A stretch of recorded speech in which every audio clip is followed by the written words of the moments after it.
These days, Rockstar Games is known for their love of open world action. But 24 years ago, they were known for something a little different. That's right, I'm talking about open world racing games. You see, back in 2000, when the PlayStation 2 launched, Rockstar introduced the world to a couple of very different racers: Midnight Club Street Racing and Smuggler's Run. Unfortunately, it seems that these days, the Grand Theft Auto developer has seemingly forgotten about these classic franchises. But I haven't, and lately I've been thinking about what Electronic Gaming Monthly thought of these Rockstar racers. Did they have a strong preference between these two series? As it turns out, EGM reviewed a total of 9 games in the Midnight Club and Smuggler's Run franchises. While that may not sound like much, they actually managed to cover pretty much all of the major releases across both series. This includes all 3 of the Smuggler's Run titles, as well as all of the main Midnight Club titles, including the PSP port. Just about the only things missing are a couple of questionable Game Boy Advance ports, and of course the various remixes. Thankfully, they covered everything else, ensuring that we're going to have a fun and surprisingly competitive list on our hands.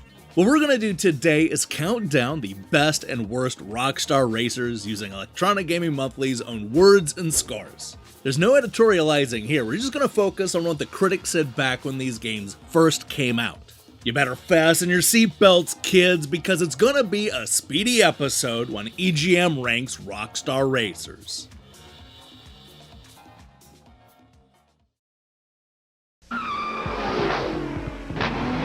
Illegal street racing. No tracks, no pit stops, no respect for the law.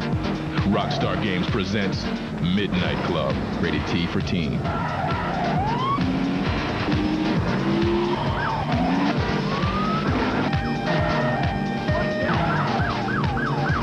You're in or you're out.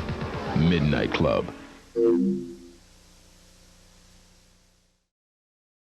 Alright, kicking things off at number 9, we have Smuggler's Run 2, Hostile Territory on PlayStation 2. The original Smuggler's Run was famous for its sprawling, go-anywhere environment. However, a second-generation PlayStation 2 game needs more than that to earn a thumbs up. Fortunately, Rockstar added just enough to Smuggler's Run 2 to hold my interest. Nitro boosts and offensive weapons make it a lot easier to shake the game's pit bull-like enemies.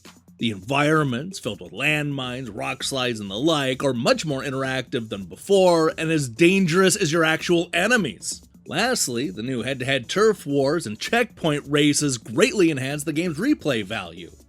Number 8, Midnight Club 3 Dub Edition on PlayStation Portable.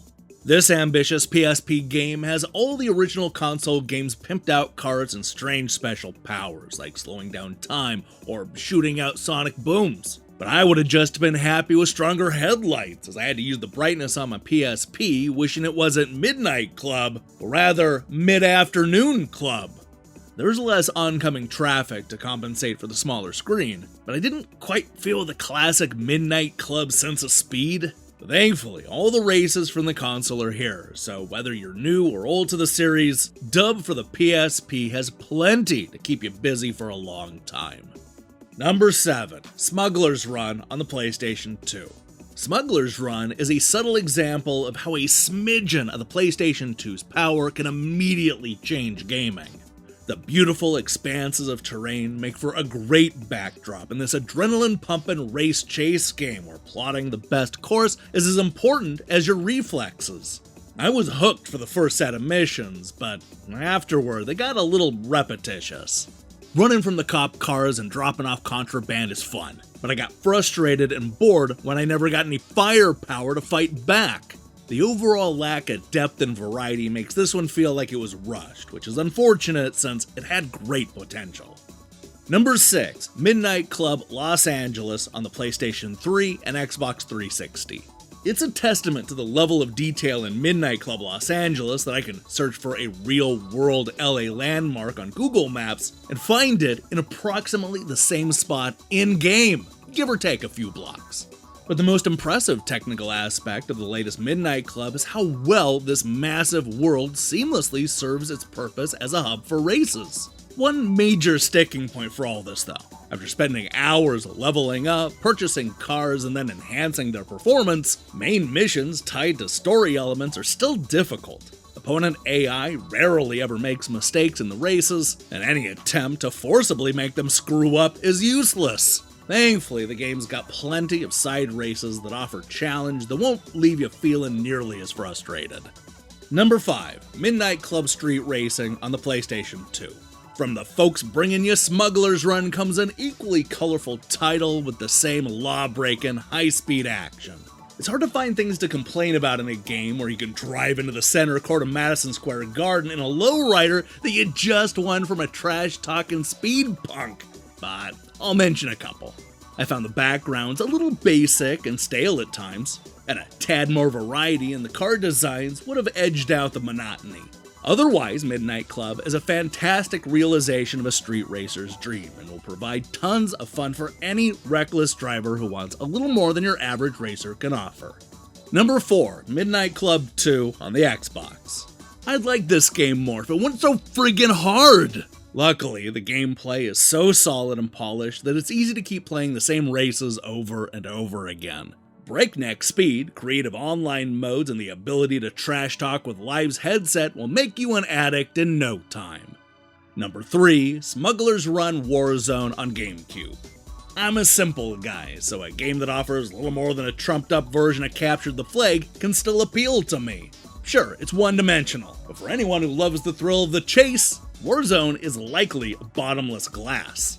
Mission after mission, you're pursuing opponents or running your all-terrain vehicle through a vast and seemingly endless landscape of open desert, hills, and even snow.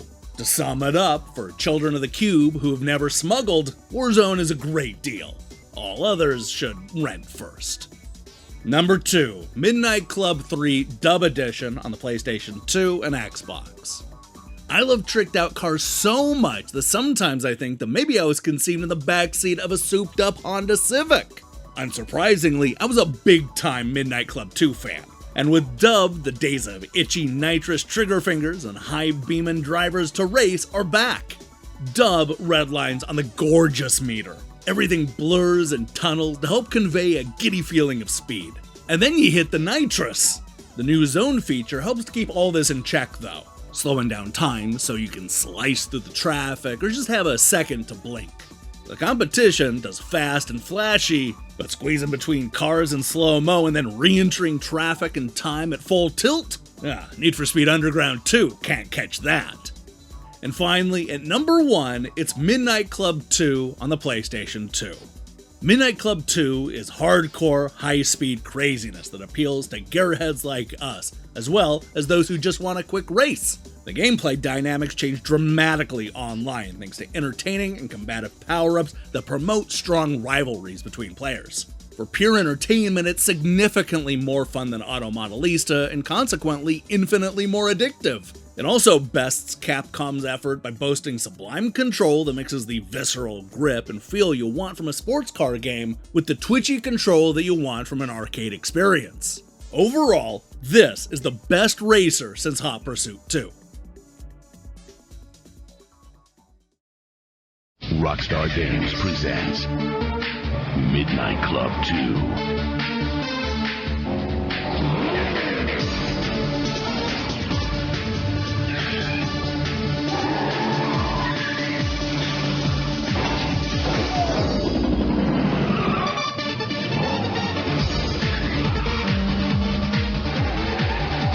Out now for PlayStation 2, Xbox, and PC. Midnight Club 2, rated T for teen.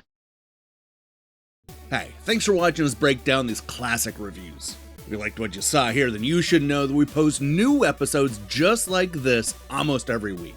We have a whole playlist that includes franchises like Burnout, Gran Turismo, Mario, Sonic, Zelda, Resident Evil, Castlevania, Golden Axe, Tony Hawk, Road Rash, Final Fantasy, and more. Really dozens more. Now, here's the question I have for you. Should Rockstar bring any of these racing franchises back? And if so, what would you want them to do with them? Let me see your thoughts in the comments below. In other news, we have a whole week filled with reviews, including Slave Zero, Dead End City, Pop Slinger, and more. Well, wait for that. I strongly recommend you click that subscribe button and support what we're doing here. Until then.